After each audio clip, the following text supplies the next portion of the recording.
Good morning, aloha kakahiaka kako, and happy Aloha Friday. Let me call officially the Committee on Commerce and Consumer Protection for the Senate to order. We have a number of measures on our hearing agenda this morning, and then hopefully when we are at the end of the agenda, we will be able to do some decision making and move these measures forward. All of these bills, I believe, or most all of them, have to lateral and they go to another committee after we dispense with them, assuming that we agree to pass them forward. The first measure on our agenda this morning is Senate Bill 2376, and this measure is relating to tobacco taxes, repeals and eliminates the deferred payment purchase option for cigarette tax stamps, requires licensees to pay for stamps at the time of purchase using cash, certified check, or bank transfer, and is effective January 1, 2023. So I should note that I'm joined in the hearing this morning by my Vice Chair, Senator Stanley Chang. Good morning, Stanley. And Senator Clarence Nishihara just joined us. And for Senate Bill 2376, our first testifier is the Department of Taxation, Isaac Choi. Isaac, is that you I see on the call? That's me. Very good morning, good. Senator Baker, Good morning. Senator Nishihara, and everybody else. Thank you for allowing me to testify on this measure. Senator, we're down to one customer that's buying tax stamps on credit, and it's a huge national chain, so they can easily pay us cash. So we're down to one customer, and I'm trying to cut down the bureaucracy. Also, we had incidences where we had some bad checks, and we were trying to chase the bad checks and everything. So for people who buy on credit, and that was turning out to be a nightmare. So for those reasons, we would like this bill passed. We did make a boo-boo on the drafting of this particular measure. I'd like to request, we deleted lines 1, 2, and 3 on page 2 inadvertently. So we would not want lines 1, 2, and 3 on page 2 deleted because we just made a boo-boo. Okay. Thank you. Thank you, Isaac. I think we can handle that. Bill Patterson. Is Bill on the call? He sent in testimony in opposition, and I believe we have testimony from the Tax Foundation of Hawaii. Is Mr. Yamachika on the call? Yes, he is. Thank you very much, Chair, Vice Chair, members of the committee. Tom Yamachika from Tax Foundation. Listening to Director's justification, we don't have a problem with what he's requesting. Thank you. Sorry, I didn't recognize you with those big headphones on, but thanks for joining us. Any of the members have questions for Mr. Yamachika or Mr. Choi? Seeing none, let's move forward to Senate Bill 3044. This measure is relating to tobacco manufacturers' qualified escrow funds. And it provides a mechanism to assign non-participating tobacco manufacturers qualified escrow account balances to the state of Hawaii. Also provides a mechanism for the financial institution acting as the escrow agent of the qualified escrow account to petition the courts to authorize transfer of funds to the state when the qualified escrow account is abandoned. This is also a governor's package measure. We have testimony from the Deputy Attorney General from the Attorney General's office. Yes. Holly or Richard there? Hi, good morning, Chair Baker. Can you hear me? Yes, I can. Okay, good morning, Chair, Vice Chair Chang, members of the committee. Thank you for letting me testify. Although that sounds very technical, we think this is a very good bill because it gives Hawaii the tools to accept money from tobacco companies that don't sell anymore and they just don't want to maintain these escrow accounts. So under the Master Settlement Agreement, if you don't join the MSA to level the playing field, the other companies had to put money in escrow for every year they sell. in Hawaii. And so we have approximately 25 accounts dating back to 2000. We have over $700,000 in those accounts, and we have to monitor all of them. And there's a lot of regulating involved.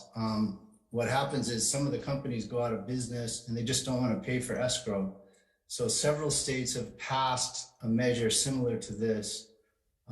California is very active with theirs. They've managed to take in sometimes 6 figures from companies that just don't want to maintain these accounts. We think this would be a good idea for Hawaii, and there's really no downside that we see, but it gives us a tool that we don't currently have. And we think it would be very helpful to pass it. And I would be happy to answer any questions. Okay, thank you very much. We have testimony in opposition from Bill Patterson, an individual just saying he's opposed. There's no other testimony that I see. So members, any questions for the Deputy AG?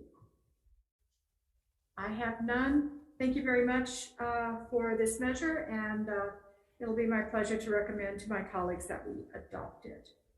The next measure on our agenda is Senate Bill 3081 relating to money transmitters. It minimizes regulatory burden and eliminates redundancy for money transmitter applicants of the duplicative criminal background checks in the state and federal system. This is another streamlined bill, also governor's package. Is Iris from DCCA on the call? Good morning, Iris. Aloha, Chair Baker and members of the committee. So I'm Iris Ikeda, the Commissioner for the Department of Commerce and Consumer Affairs, Division of Financial Institutions. And yes, this is an administration bill. And what we want to do, as you said, is to remove the duplicative nature of the criminal backgrounds.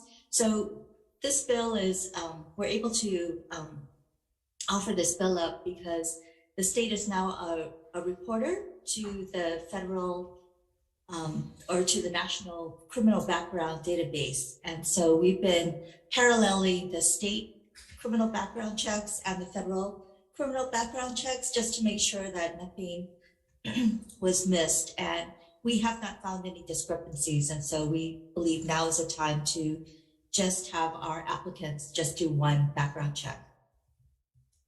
Okay, thanks, Iris. I see no other testifiers on this measure. Members, any questions for Ms. Ikeda? If not, Iris will be asking the members to pass this measure, help you out a little bit. Thank you. Thank you for your work. The next measure we have is Senate Bill 3075 relating to the franchise tax. This clarifies that the Compliance Resolution Fund is to receive $2 million of the revenues collected under Chapter 241 Hawaii Revised Statutes, provided that if the revenues collected are under $2 million, the difference shall be from revenues collected under Chapter 235 HRS not to exceed $2 million. The excess revenues collected under Chapter 241 shall be deposited into the general fund. So we have lots of bills this morning going on to Ways and Means. This is also governor's package, and Iris, I believe you're testifying on this one as well. Yes, thank you. Again, I'm Iris Ikeda, the Commissioner for the Division of Financial Institutions, and this is an administration bill. And what we want to do is to make sure that DFI does get its revenue share from the franchise tax paid for by our banks and mortgage companies, and so that we can have a stream, or not a streamline, but a regular stream of revenues that we can depend on for our operations. Thank you. Okay, thank you. Next is Department of Taxation. I don't see Isaac on the call, but. Good morning, Chair, Vice Chair, members. Happy Aloha Friday. Josh Michaels on behalf of the Director of Tax. The Department strongly supports this bill and can administer as drafted, and will stand on our support. Thank you very much. Okay, thank you. Hawaii Financial Services, Marvin Dang. I don't see Marvin on the call, but he offered support as well. Hawaii Bankers Association, Catherine Engo. Good morning. I'm Catherine No. I'm the Executive Vice Chair of Central Pacific Bank, but I'm speaking before you on behalf of the Hawaii Bankers Association. I am the president of the HBA, and the HBA's members include all of our local Hawaii banks, including the 5 that are directly related or regulated by the Hawaii DFI. And our local banks pay the annual franchise taxes, and these franchise taxes were intended in part always to fund the DFI. And as I think we all know, the DFI not only regulates our local banks, but they also play a strong role on a lot of other items, including things that come up ad hoc, for example, in the recent pandemic, and then even recently dealing with cybersecurity issues.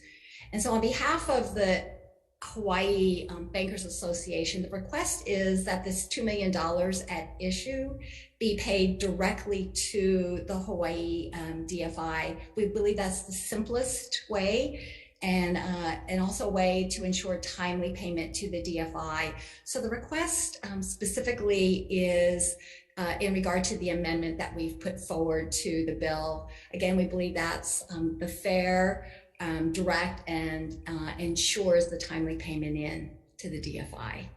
Thank you for the opportunity to present this testimony. Thank you, Catherine, and my apologies for mispronouncing your last name. It's no problem. We also have testimony from Mr. Yamachika, Tax Foundation of Hawaii. I don't believe he is on the call. I am, Chair. There you are. Okay, your thank video is just not good. Oh, there it is. Yes, my video was blocked for some reason. Respectfully, Chair and members of the committee, Tom Yamachika from the Tax Foundation, we respectfully suggest that there's a title problem with this bill because it's entitled relating to franchise tax, but you're affecting the net income tax as well, which is a different chapter. We are at the foundation are generally opposed to tax earmarks, and we think the problem can be fixed in the appropriations processes that the legislature has. I'd be happy to answer any questions. Okay, thank you, Mr. Yamachika. I've checked with our drafting agency and they advised me that there's no problem with this measure. We will keep it moving as a result. So members, any questions for any of our testifiers?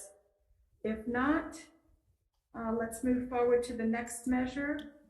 Senate Bill 2644 relating to electrical contractors makes permanent Act 65 Session Laws of Hawaii 2013, which provides a limited exemption to the licensing requirement for certain individuals in situations when an electric utility must retain qualified individuals to work with high voltage, 600 volts or higher, who are not licensed in the state but are otherwise deemed qualified by the electric utility. Also makes permanent the requirement for the Board of Electricians and Plumbers to submit to the legislature reports regarding high voltage electrical contractors. We have testimony from the Contractors Licensing Board. Ms. Ito, are you there? I am. Good morning, Chair Baker and members of the committee. I'm sorry, but our board member, Neil Arita, was called away to another meeting. So I'm just gonna stand on our written testimony in opposition. If you have any questions, I'll be here to answer. Okay. I think there's fixes to your opposition, but we'll see. We also have on the Zoom call the Board of Electricians and Plumbers, Leanna Green. Hi, good morning, Chair. Thank you. Our chairperson, Mr. Philip Lucero, is here on the call. Hello, good morning, Senator Baker. I'm the chairperson of the Board of the Electricians, and the board has opposed the bill. I would like to clarify the high voltage issue that's in the bill, because all of the EJ licensed electricians are qualified to do high voltage work, which they work hand in hand with a cable splicer that does the final terminations of the high voltage work after the installation and all is said and is done. Okay, thank you. Appreciate your comments. I think there's a fix for this measure, but we'll see. We also have joining us on the Zoom call is a representative from Hawaiian Electric, Michael Swanson. Yes, good morning, Chair Baker, Vice Chair Chang, and members of the committee. Again, my name is Mike Swanson. I'm the Transmission and Distribution Director for Hawaiian Electric. I am testifying today on behalf of Hawaiian Electric, and we are in strong support of Senate Bill 2644. This exemption is focused on the reality that in Hawaii, there are a limited number of individuals who are truly qualified to work on high voltage systems. Other than Hawaiian Electric, Kauai Island Electric Cooperative, and there are those are the main places where those qualified high voltage electrical workers are employed. Other than that, there's just a handful. Making this limited exemption permanent is appropriate because qualified high voltage electric workers are in high demand and frequently move to where the work is available. I think we all understand what's going on with the wildfire mitigation that's taking place on the whole west coast of the mainland. They have absorbed a lot of the resources that do this type of work. Because there is this large demand and the work is not necessarily present here in Hawaii, qualified high voltage electrical workers generally do not live here, but they follow the work and they come to Hawaii when work is available. Last year, we posted job opportunities for journeyman linemen on the Hawaiian Electric website. We had no one apply for the position that lived in the state. All available qualified high voltage electrical workers living in the state are either working for one of the two utilities or one of our electrical contractors. As an electric utility and for the state of Hawaii, we must have access to qualified high voltage electrical workers to assist in activities such as storm restoration, complex maintenance, and emergency situations where there is a shortage of local experience. We appreciate the support of the legislature in hearing and understanding our concerns. Thank you for the opportunity to testify in support of Senate Bill 2644. Thank you. We have testimony in opposition from Electrical Contractors Association of Hawaii. Mr. Itamoto. Is he on the Zoom? They oppose the intent and purpose and providing an exemption for licensing requirements for certain individuals in situations when an electric utility must retain qualified individuals to do high voltage work. We also have testimony in opposition from the International Brotherhood of Electrical Workers, Mr. Kim. Is Damon on the call? The IBEW is opposed to making the measure permanent and echoes some of the arguments previously made. Anybody else on the call who I have not called that wants to offer testimony on Senate Bill 2644? Any questions for our testifiers? If not, let's go forward to Senate Bill 2441. This measure is relating to liquor. Beginning July 1, 2022, establish a 10-cent per drink surcharge in addition to the liquor tax. Tax Department. Good morning again, Chair, Vice Chair, members. The department will stand on its testimony offering comments, and I'm happy to answer questions you might have. Thank you very much. Okay. Chamber of Commerce in opposition. We have lots of people who apparently enjoy drinking and thinking that 10 cents a drink is going to put them out of business. Honolulu Beer Works, Jeffrey Seidemann in opposition. Laniakea Brewing, Steve Umschild in opposition. Tiki's Bar and Grill, Michael Miller in opposition. Beer Lab Hawaii, Nicholas Wong. Is Nicholas on the call? In opposition, Big Island Brew House, Thomas Kearns. I see Lauren on the call for Hawaii Food Industry Association. Ms. Zerble? Thank you, Chair Baker, for the opportunity to testify here on behalf of Hawaii Food Industry Association, which represents retail grocers and suppliers, many of which would be impacted by this measure. Every facet of Hawaii's economy has been impacted by the economic crisis caused by the ongoing COVID-19 pandemic, but none more so than the alcohol industry in particular. This surcharge amount adds an extra tax on a business that's already really struggling to survive. We do feel that, this measure could hinder the growth of a pretty exciting way to diversify our economy. And these businesses provide many jobs to local people, and adding a surcharge of this nature would likely make it harder for consumers to purchase local beers and spirits because they are at a higher price point compared to some national brands. So we're hopeful that this measure does not move forward for the sake of our local businesses. Thank you very much for the opportunity to testify. Thank you. We have Waikiki Brewing Company, Joe Lorenzen, in opposition. We have Maui Brewing Company, Garrett Marrero. Garrett, are you on the call? Yes, Senator Baker, thank you for the time, and always appreciate the support of small businesses in Hawaii. I'm on the road, but I'm not driving, so I am being safe. Okay. Of course, testifying in opposition to this bill, I think this is something that takes us from the #2 highest tax rate in the country to #1 by more than 200%. A 10-cent surcharge adds $2.40 to an already $2.09, nearly $4.50 per case. By the time that 10 cents reaches the consumer, that translates to more than 20 cents because of the 3-tier system that we're required to abide by. That in itself doesn't sound like a lot of money, but what does happen, as the previous testifier mentioned, is that the only thing really is going to happen is that the higher cost products, you can obviously say the locally made products are going to be the ones that suffer the most. These are the job creators in Hawaii. This is the exciting. One of my testifiers is having trouble with her audio. Do you have the? How do I send them the instructions to log in?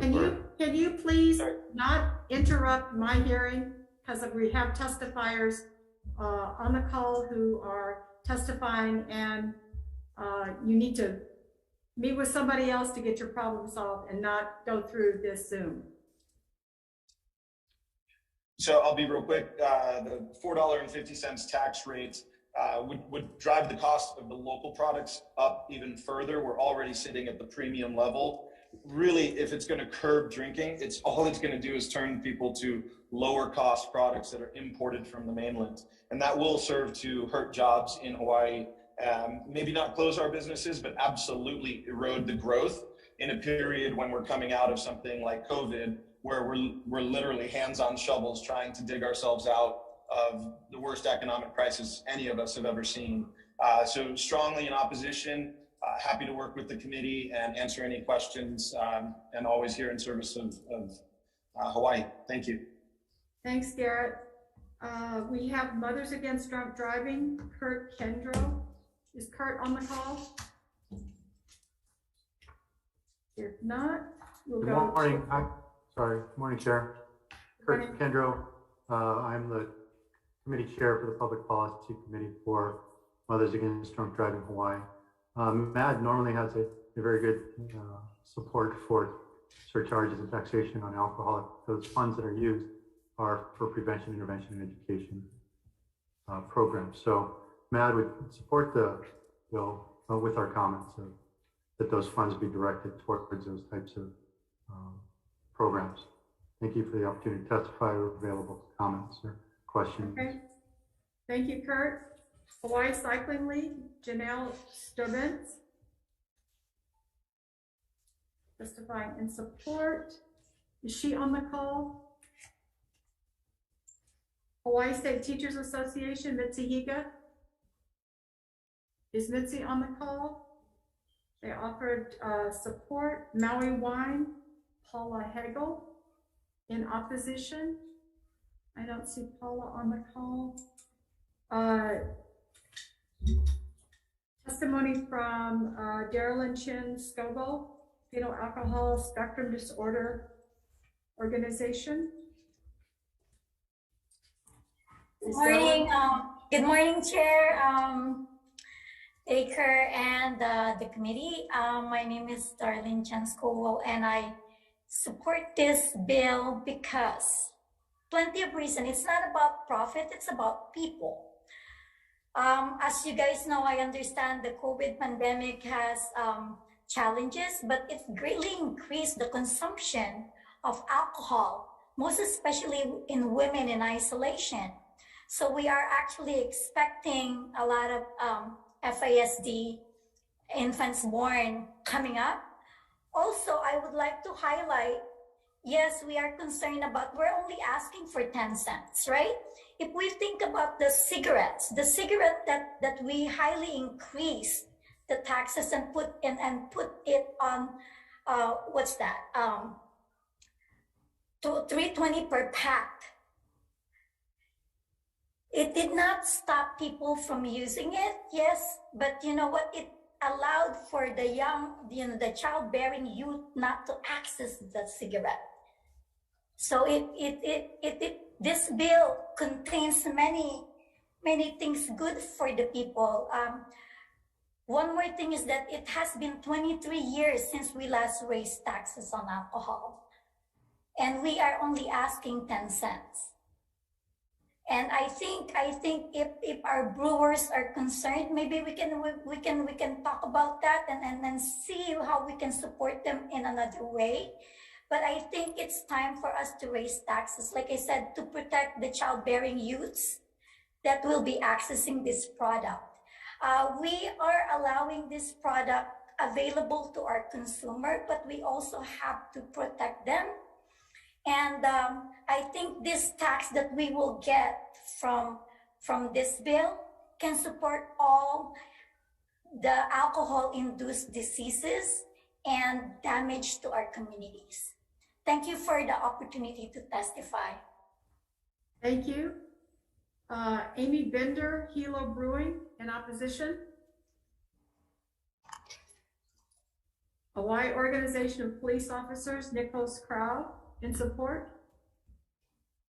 Paradise Beverages, in opposition. Is there a representative from Paradise Beverages on the Zoom call? Yeah, you've got John Erickson on.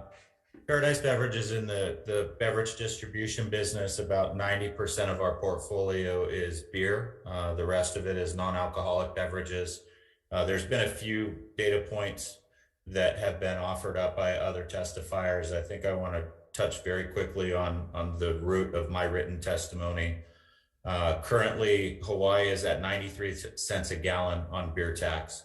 The national average on beer tax is 20 cents a gallon. So we're the third highest tax rate in the country, second, depending on how you define Alaska. This increase would take us to $2 a gallon, which would put us at 10 times the national average. The biggest impact this would have would be on jobs in the food and beverage space. Companies who operate distributing beverages distribute all types of beverages. In my business, we would see at least 8 to 10 jobs lost. I don't know if they would be Teamsters, non-union, or ILWU workers. We service over 1,800 accounts a week who have liquor licenses. 300 of them have never reopened since COVID. I can't even begin to estimate how many jobs might be lost in the retail space and the restaurant and bar space as a result of this. We also distribute locally manufactured beers, and all of them would be at the negative end of this type of thing, because what would happen for the higher cost items in the beer space, it would make them less competitive, and there would probably be manufacturing jobs lost, which we don't have very many manufacturing jobs in the state of Hawaii. The beer industry here probably has a fairly large proportion of the actual manufacturing jobs here in the state of Hawaii. I think overall, the impact on business is also about people. We are local companies with local employees, and we serve the community. So for us, it's going to affect our whole business. It's not just going to affect the beer side of our business. Our non-alc portfolio is also going to get constrained by those job losses. We're going to have to figure out how to eke by on a razor thin margin as a distributor. And it is absolutely going to affect other food and beverage categories for distributors to be able to make up volume losses. So you're going to see price inflation in other categories as well. I want to thank you for the opportunity to testify. That's all I have for now, unless anybody has any questions. Okay, thank you very much. Let's go next to Hawaii Alcohol Policy Alliance. Chelsea Gonzalez. Is Chelsea on the line? Hi, yes. Good morning, Chair, Vice Chair, members of the committee. Thank you so much for the opportunity to testify. I'd like to stand on my written testimony in support, but just to highlight one point, and that an increase of 10 cents per drink creates a nominal increase in cost to individual consumers. And while these costs would be applied at the wholesale level, we do understand that it will be trickled down to the consumer. And the individual who excessively consumes alcohol, according to our tax calculator that has been referenced in my testimony, will be paying nearly $27 per year on these increased fees. That's the excessive consumer. The non-excessive consumer would be paying nearly $5 more per year, and while those who abstain from drinking pay nothing. And so I just wanted to highlight that point. Thank you so much. Thank you, Chelsea. We have the Wine Institute, Tiffany Yajima or Yajima. I apologize if I'm mispronouncing your last name. Chair Baker, Vice Chair, members of the committee, Tiffany Yajima for the Wine Institute. The Wine Institute is in opposition of this measure, and we do stand on our written testimony. We echo the concerns that have been raised by previous testifiers about this tax imposing the highest excise tax on liquor in the nation, on top of what is already a high gallonage tax. That's also among the highest in the country. We would just note for the committee that the wine industry has been particularly hard hit in recent years, not only because of the pandemic, but also because of the wildfires that have impacted agriculture and crops. So we just ask that you please consider those points as you deliberate on this bill. Thank you. Thank you. Hawaii Public Health Institute, Richard Collins. Is Richard on the call? Testimony in support. Hawaii Liquor Wholesalers Association, Kenneth Ho'o. In opposition. HAPA, Cynthia Okazaki. Is Cynthia on the call? Grassroots Institute, Cynthia and HAPA is in support. Grassroots Institute of Hawaii, Joe Kent, offering comments. Bill Patterson, in opposition. Kawena Bagano, in support. Michael Sparks. Michael, I see you there. Would you like to offer your comments? Unmute yourself. There you go. Yeah, thank you very much, Chair Baker, and thank you, committee, for the opportunity to testify. I also provided written testimony in support. My name is Michael Sparks. I live in Kihei, and I am the co-chair of the Scientific Advisory Board of the U.S. Alcohol Policy Alliance. I think alcohol taxes are a controversial issue. We're always balancing the economic costs with the health costs and the health benefits that will accrue as a result of increasing the price of alcohol. Increasing alcohol taxes is the strongest tool we have in our prevention toolbox to reduce both the consequences related to alcohol that's driven by changes in consumption patterns. I want to point out some of the results of a tax study that we have that the Alliance and Chelsea Gonzalez mentioned. We noted in our tax study that there will be a $59 million increase in economic productivity as a result of a 10 cent per drink tax on alcohol. And while 10 cents a drink has been noted by many speakers is doubling of the tax base, if we have not raised our taxes in many years, had those taxes been marked with inflation, and kept up with inflation, the amount of the actual tax would be higher than what we're proposing at this point. So in many ways, we're playing catch up. And while this balance between economic interests and health interests is one that the committee will have to consider, we want to point out, and the tax study makes clear, that the health impacts of alcohol in the state are significant. We have a very high excessive drinking rate. We have a very high binge drinking rate. And this particular tax will reduce both of those consumption problems with binge drinking and excessive drinking. I also want to point out that there's been noting that there would be loss of jobs as a result of this, particularly in the different tiers of the alcohol industry.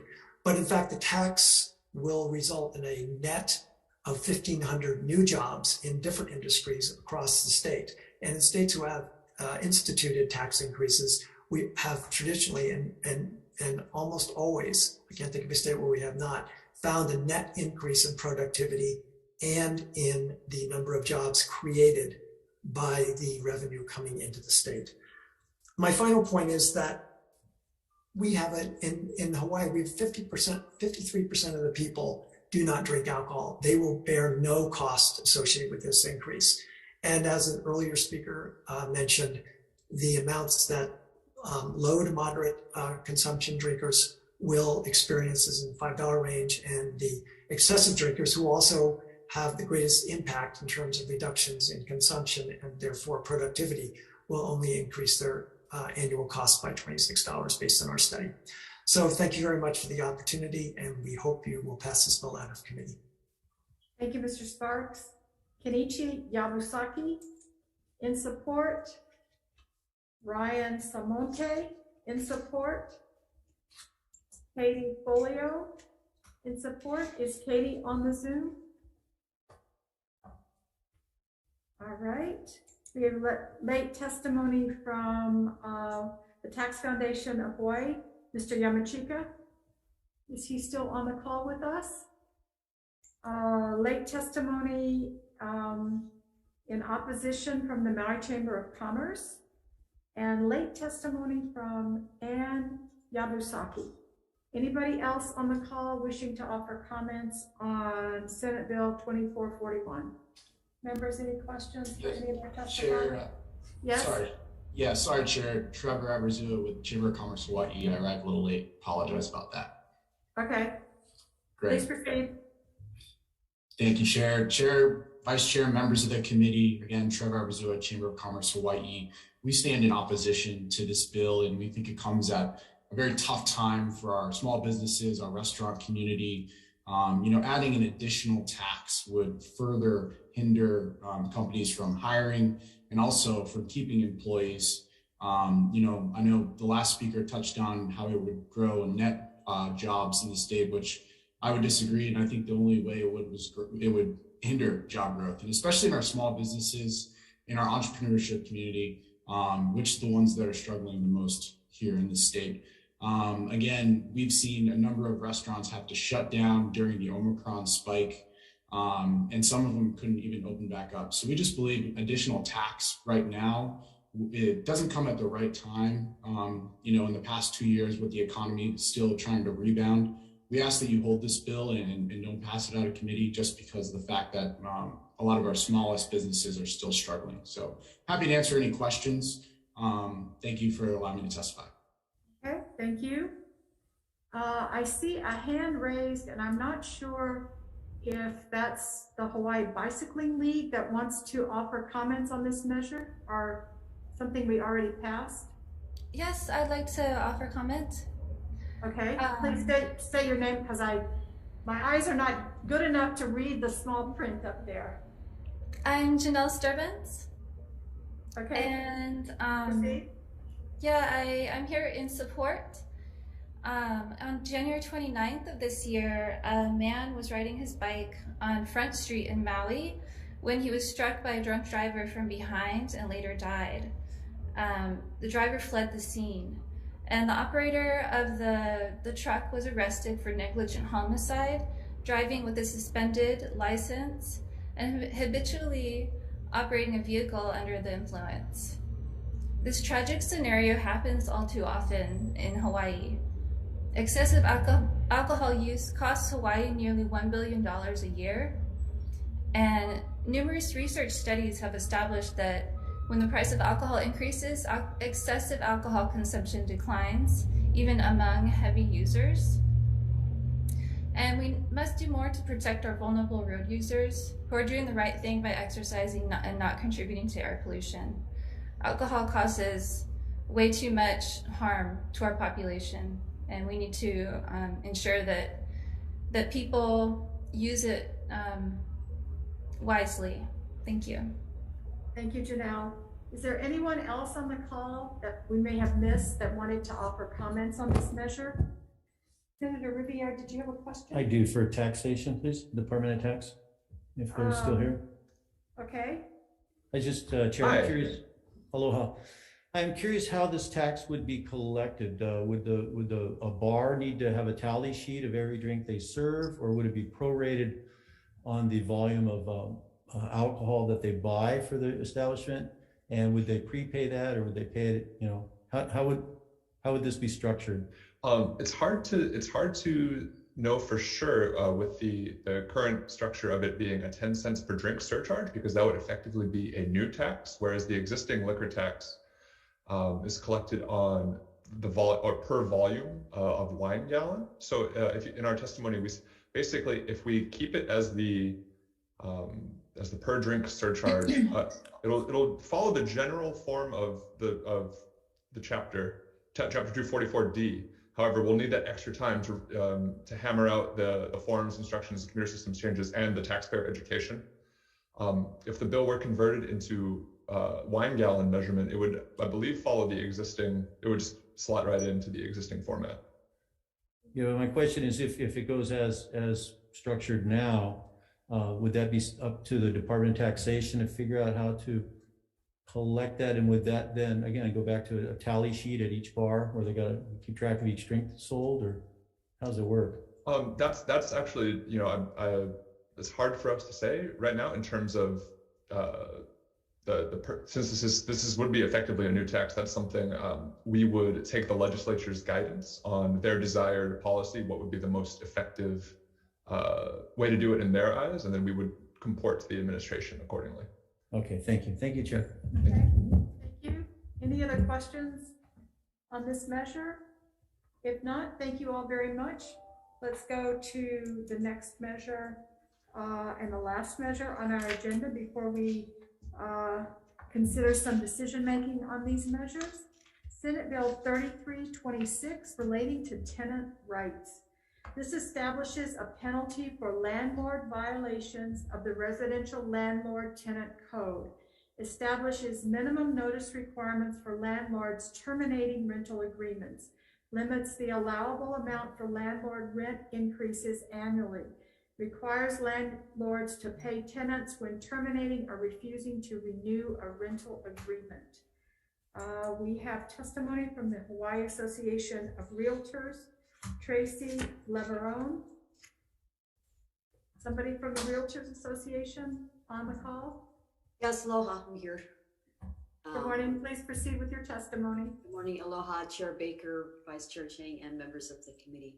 I'm Tracy Leverone. I'm a member of the Government Affairs Committee and testifying on behalf of Hawaii Association of Realtors.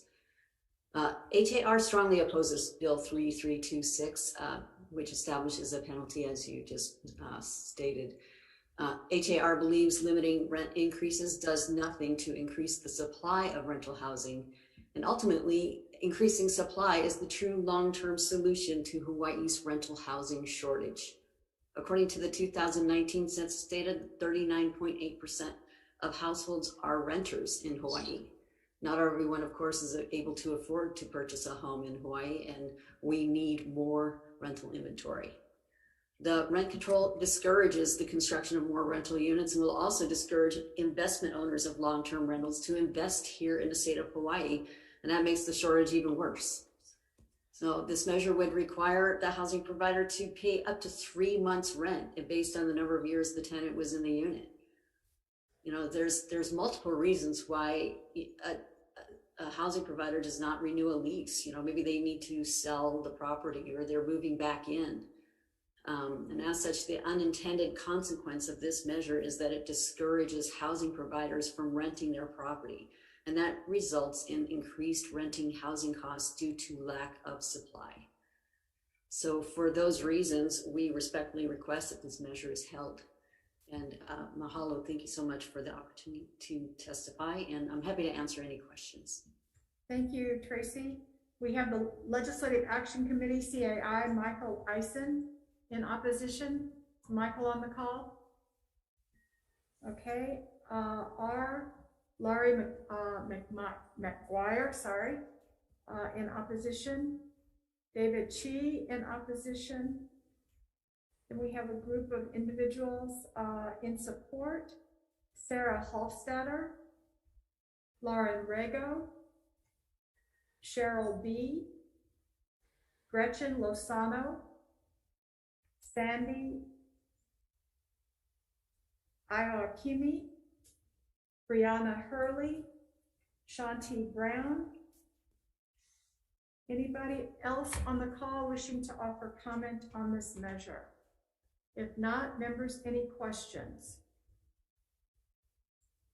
Okay, that brings us to the end of our agenda. I believe we will adjourn the hearing and go into some discussion with the members before we go into decision making.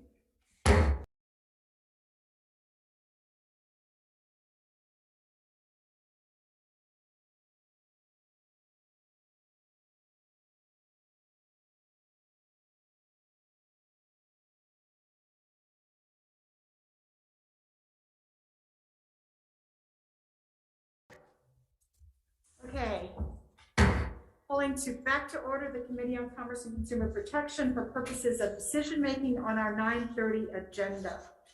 On Senate bill, I will note for the record that we have Senators Decoit, Chang, and San Buenaventura on Zoom, and in the room we have Senator Riviera, Nishihara, and Senator Baker. The first measure, Senate Bill 2376, the original recommendation was going to be passed unamended. However, during the testimony, we were advised by the department that there's a drafting error in this measure, and the request was to undelete lines 1, 2, and 3 on page 2. They were intended for deletion, so. The recommendation, therefore, is to pass with amendments based on the testimony that we received this morning. Any questions or comments? If not, chair votes aye.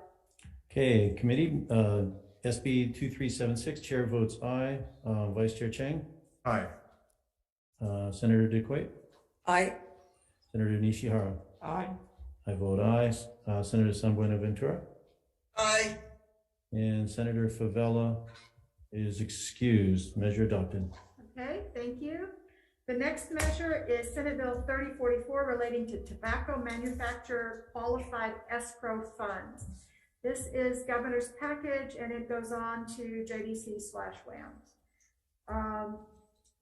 It provides a mechanism for non-participating tobacco manufacturers escrow balances to go to the state because they've been abandoned.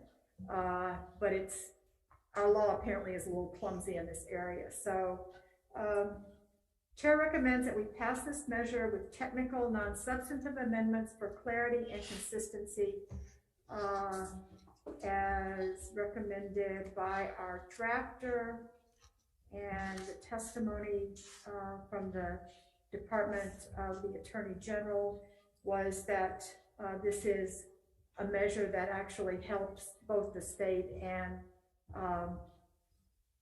the accounts that have been abandoned. It allows them to be dealt with. And states in Arizona, California, Kentucky, Michigan, Nevada, North Carolina, and Oregon have amended their statutes in this manner. So any questions or comments, members? If not, the recommendation is to pass with technical non-substantive amendments, Senate Bill 3044. Chair votes aye. Members of the committee, noting 6 present and 1 excused. Is anyone voting with reservations or in opposition? Seeing none, all in favor, adopted, except excused senator. Thank you. Thank you. Our next measure is Senate Bill 3081 relating to money transmitters. This is also governor's package. All the testimony was supportive, and there are no texts according to our drafter. So the recommendation is to pass Senate Bill 3081 unamended. Chair votes aye. Members, chair is voting aye. Is anyone voting with reservations or in opposition? 6 in favor and 1 excused, Chair. Thank you. The next item on our agenda is Senate Bill 3075 relating to the franchise tax. This is also governor's package, goes on to Ways and Means. There were some technical, non-substantive amendments that SMA recommended. So the chair recommends that we pass this measure with tech amendments. Any questions or comments? If not, chair votes aye. Members, we're voting on SB 3075. Chair's recommendation to pass with amendments. Of the 6 members present, anyone voting with reservations? In opposition? Seeing none, with 1 excused, Chair, your measure is adopted. Thank you, members. The next item on our agenda is Senate Bill 2644 relating to electrical contractors. This measure had a good bit of commentary. Chair recommends that we pass with amendments by putting in a reporting requirement in putting the reporting requirement in Chapter 448E of the Hawaii Revised Statutes. I think one of the issues, based on the testimony that we heard and I had read previously, that one of the things that's needed, so we know that we're confining it to a specific kind of electrical activity. And I think the bill needs a definition of high voltage. And based on the testimony, it should be 600 volts or higher. So it's a limited exemption. It's clear that we have plenty of electricians to do other kind of work. The only concern is the high voltage. And if we define what high voltage is, and that the Board of Electricians and Plumbers, after a hiring call, if there's not sufficient ones that have that qualification and they're willing to perform a job timely, then they can go outside of Hawaii to recruit and bring somebody in to do the work. I do want to make sure that we are taking care of our local electricians first before we go outside. But if we don't have, if everybody that's certified to do 600 volt work or higher, and there's something that needs to be done, then we should have a mechanism whereby they can bring somebody in. So that's the intent of the amendments that we'll make. In addition, we're going to defect the date to 7/1/2030 just to guarantee further discussion in case the chair has gotten it wrong. Any questions or comments? If not, chair votes aye. Pass with amendments. Okay, chair's recommendation on SB 2644 is to pass with amendments. 6 members are present, 1 is excused. Of the members present, does anyone have reservations or opposition? Seeing none, your measure is adopted, Chair. On Senate Bill 2441, this is the 10 cent per drink. I'd like to defer this measure until the 10th of February at 10:30 in conference room 229. I think there's a way to do this and make people happy, but I need to continue to work on it. It seems to me that it could be done at the retail level, but I want to have an opportunity to consult with some of you all as well as others to see how we might move this measure forward. So we'll defer decision-making until February 10, 10:30 in conference room 229, and I believe we've got a hearing planned for that day anyway, so it should work out. The next measure is Senate Bill 3326 relating to tenants' rights. Chair recommends that we defer this one indefinitely. I think the intent was good, but I think the effect would not be what we would want. So we'll defer that one indefinitely. And members, that brings us to the end of our agenda. Is that correct? Okay, so have a wonderful weekend. This is Aloha Friday, and we'll see everybody next week. We are adjourned.